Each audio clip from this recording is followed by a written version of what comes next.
love it so much. You ready? That's definitely going into the after dark because I've been recording. You ready? Yeah.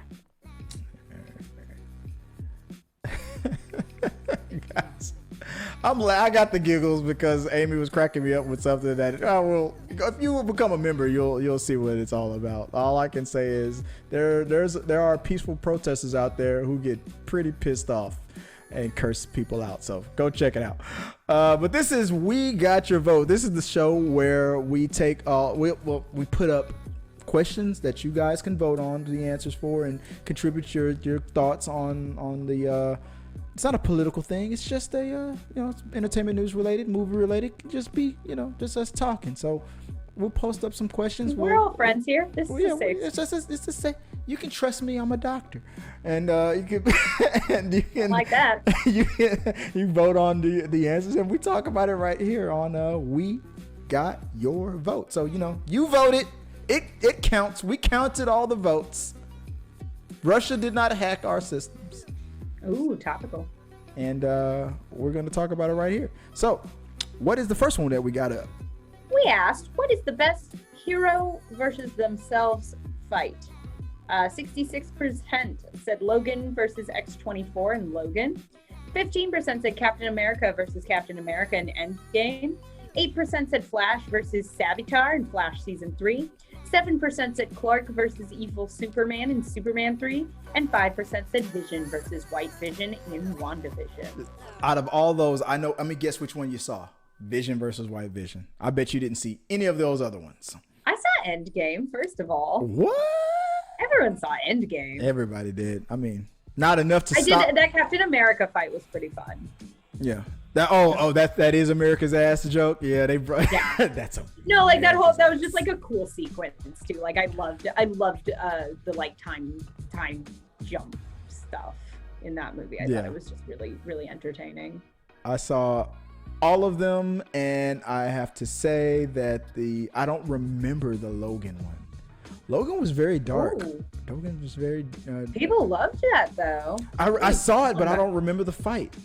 Interesting. But I do remember all the other ones. Clark versus Evil Superman, Vision versus Vision. That Vision versus Vision was so awesome. It was a straight up fight, and then it turned into a conversation. That's so fresh in people's mind. I'm surprised that wasn't a bit higher. I'm surprised at that too, but that just tells you how awesome that Logan versus X-24 thing was. So good. It's good. It's so good. I forgot. News is you blocked out this great fight, and now you get to watch it because it's so violent. Wolverine is so violent. I don't like that. No, he's bleeding. Oh my God. Next one? Yeah, what's the next one? Next one. Avatar has just taken back the #1 spot as highest grossing film with its latest release. When do you believe Disney will re-release Endgame? 64% said 2022 for the 10-year anniversary. Is that the first Avengers? Yeah. My brain was like, how long have I been here? And 36% said just before the next Avengers film. Yeah. I think they could try to swoop in on a 10-year anniversary. That makes sense. I don't think they're going to want to lose out on that spot for long. Yeah. I mean, 2022, 2012 was when the Avengers came out. So 10-year anniversary of the first Avengers movie. I can see that. Thanks. I hate it. I hate the passage of time. But I'm now thinking maybe it makes more sense to do it right before the next Avengers movie comes out because it's not like we're talking about the 10-year anniversary of Endgame. We're talking about the 10-year anniversary of the first Avengers movie. That's not Endgame. So maybe it doesn't make sense to. But you guys have voted, so maybe you guys are saying. Yeah, I feel like they do it before the next Avengers movie. Yeah, I mean, it's all going to the same place. That makes more sense. I'm like in on the last episode yesterday for We Got Your Mail, somebody was like, I'm not giving money to Disney. It's all Disney anyway, no matter what. No. Avatar, Endgame, it's all Disney now.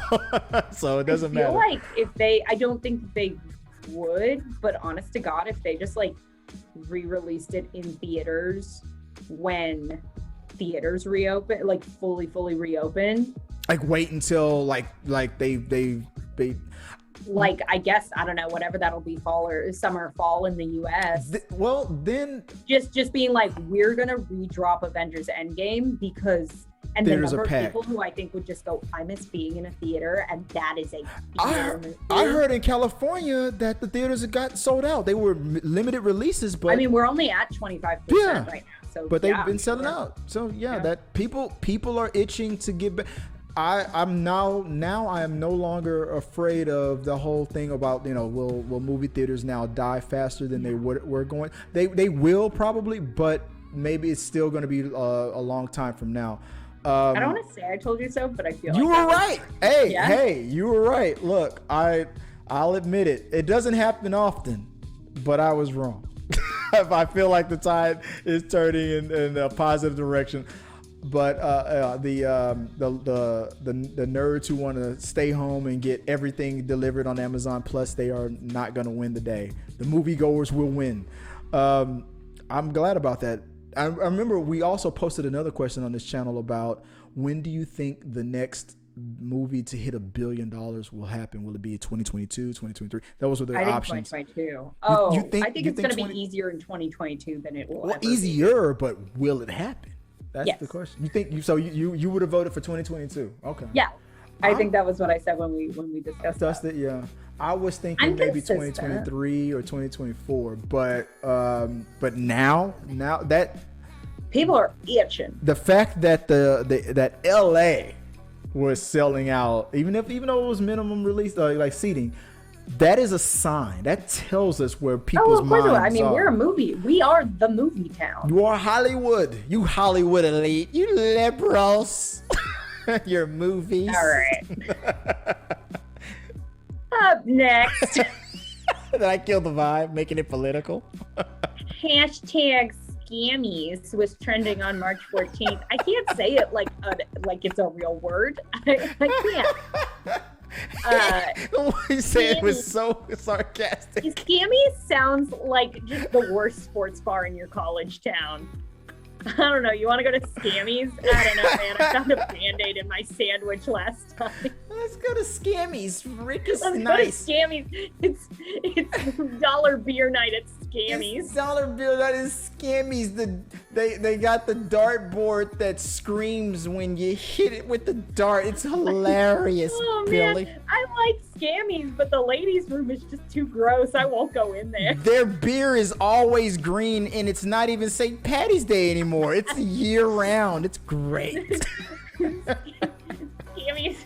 Scammies has 2 beers on tap. It's just Bud and Bud Light. It's just it's all Bud and Bud Light, and I think it's really cool.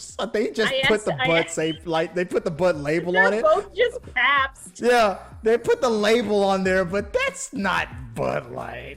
Like, Scammies is running another fucking scam. I asked the waitress for a plate of chicken wings, and she said, "Are you sure?"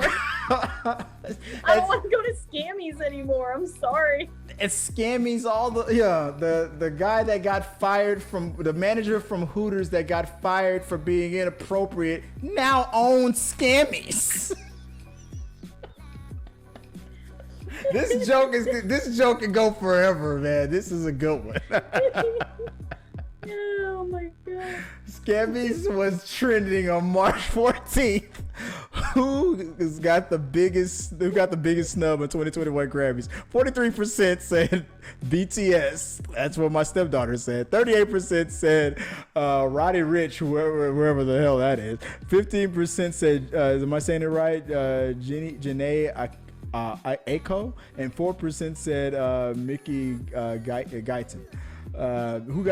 Who got ripped off. Everybody's agreeing that it was mostly BTS. I told this story yesterday, but yeah, my stepdaughter came down the stairs stomping, mad. You know, Grammys suck. They don't know what real music is, or do they know what real music is, and that's why BTS lost. Don't anger the K-pop fan. I understand. But like my argument, what I was trying to teach her was, just because something is popular does not mean that they wrote a better song than like another artist. Like another artist might have had a meaning, and the meat on the bones was probably was richer than. I mean, you can make a club banger and make billions of dollars, but that doesn't mean you wrote a great song. They're judging it on something different than whether or not the kids love it. But hip hop, like I said, hip hop, like I was talking about what it happened to me when I was a kid. Well, Bone Thugs and Harmony, they got ripped off and they had the best song, but blah blah blah. But you know, music is like hip hop, like made by the youth for the youth. So technically, if the kids are upset, then then that means the money is getting interrupted. So the Grammys might want to make it up to the K-pop army before they revolt and cause a revolution. I'm afraid of these kids. They're freaking dangerous, man. These K-pop guys. So Grammys. I'll just go get a beer at Scammies and cool. Yeah, make it up to the K-pop people. Buy them a plate of wings what the fake wings chicken wings. Is spelled with a Y, and I think it's for legal reasons. Yeah. I don't think it's real chicken at Scammies. They don't sell burgers. They sell burglets. It's on not the menu. It says chicken wings. I don't want a burger. I don't want to go to Scammies and get a burger anymore because I don't want to go to Scammies anymore. They have an ingredient called mystery mayonnaise, and the cook has a weird look on his face when he hands you the plate.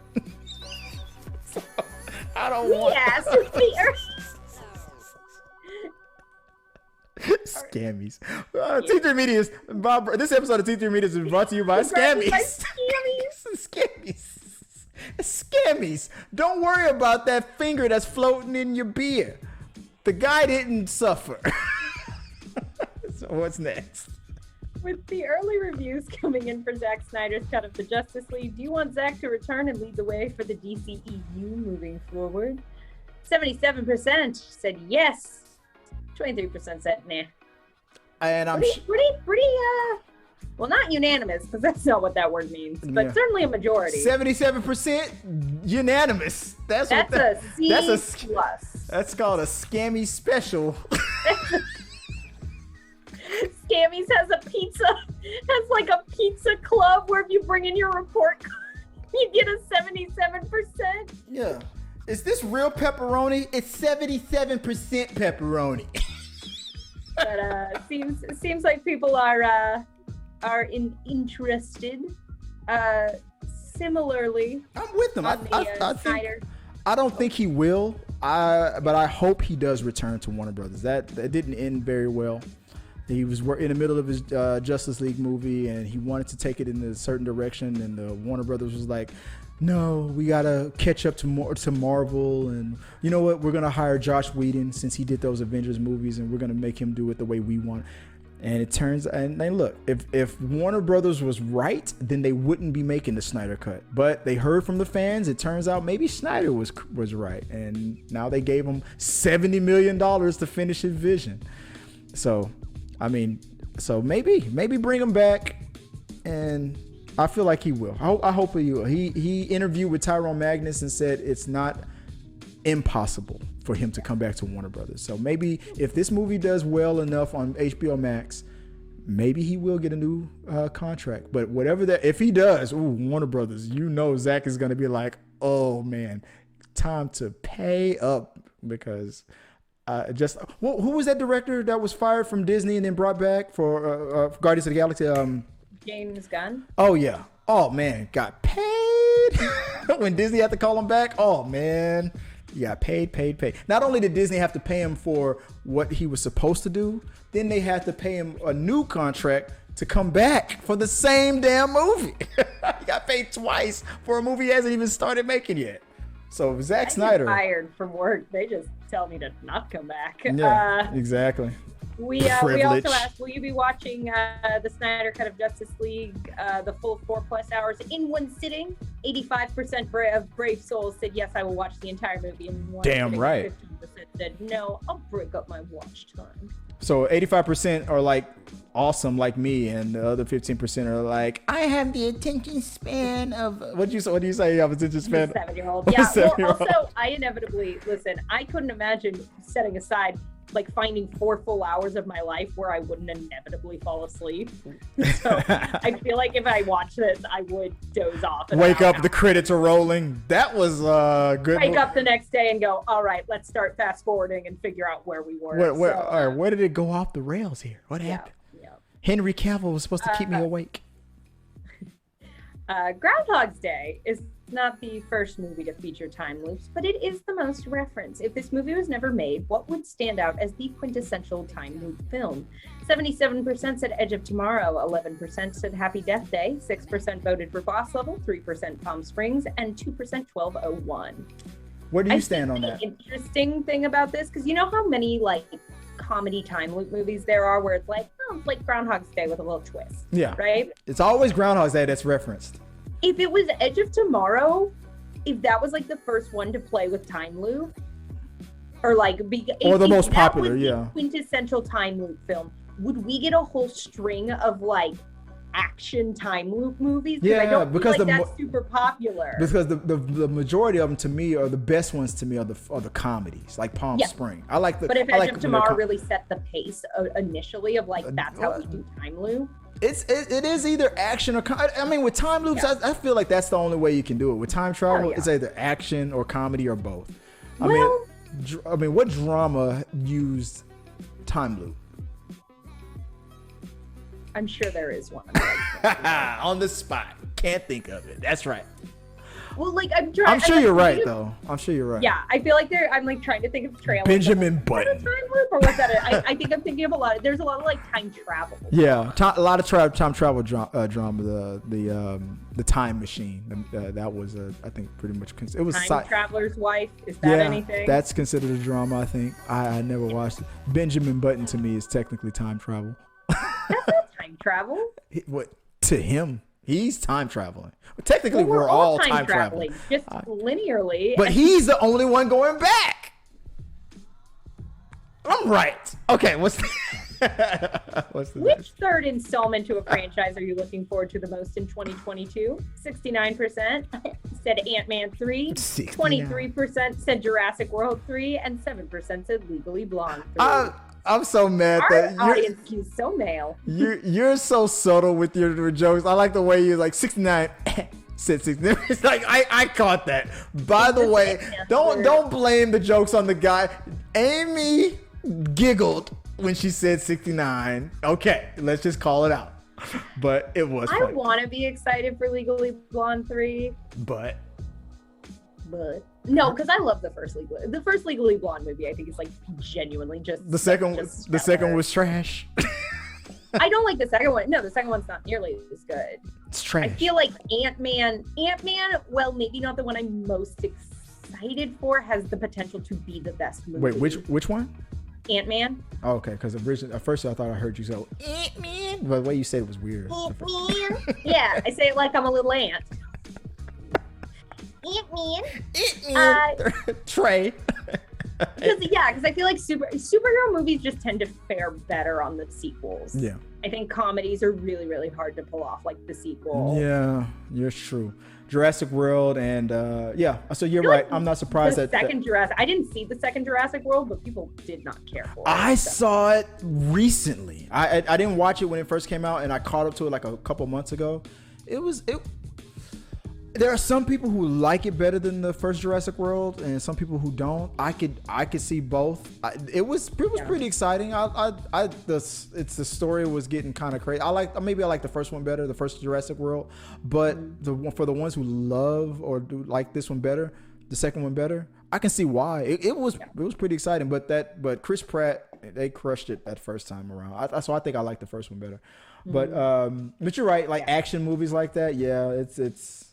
I can see being more excited about that. Legally Blonde. It's been so many years. Maybe if this question was maybe asked, they'll knock it out of the park though. Like maybe they might. They know how beloved it is. Maybe I would hope that they like really are able to get the the creative team behind this to knock it out. If they were going to do a Legally Blonde 3, they should have did it back in the early 2000s when it was I hot. feel like the fact that we've waited so long makes me like a little more optimistic.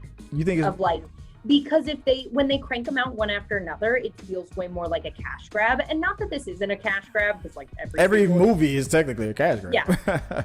But the fact that they're sort of almost resurrecting this franchise, to me feels like someone had something that they wanted to say with this. Yeah. And I think that first movie does hold up as such a like kind of cool, fun piece of like fun feminist like comedy and filmmaking, and like there's a lot to be said to that movie. You think there's more potential? It's like a really funny, fun movie, and everyone in it's just a ton of fun. What do you predict? Do you think this would be better received than Coming to America Part 2? I know it's hard to say without seeing it. I'm gonna say yes, because I think Coming to America has almost that, there's like it's hit that level of comedy that has almost like a reverence around it. Yeah. You know what I mean? Like people love that movie and quote that movie so much. People love Legally Blonde, but I feel like if Legally Blonde 3 is okay, people will just be like, it's super cute. Yeah, exactly. It's like because Part 2 wasn't that great, but in comparison to the first one, a third one, yeah. Like this bar is here, and if you're anywhere in here, people are like, what? There will probably never be a Coming to America 3 because the standards that were Coming to America 1 raised, it was hard to reach that magic again. And since they didn't reach it in a lot of people's opinion, there probably won't be a Part 3. But because Part 2 of Legally Blonde also didn't probably reach the quality of Part 1, but was okay enough to where people were like, maybe 10 years from now, maybe Coming to America 3 will come back into the light again. But I'm hoping Legally Blonde does well. I like the first one. I don't remember the second one, but yeah, I think I saw it when it came out. And yeah, it was forgettable. Every reference that I'm thinking of is probably Legally Blonde 1. So.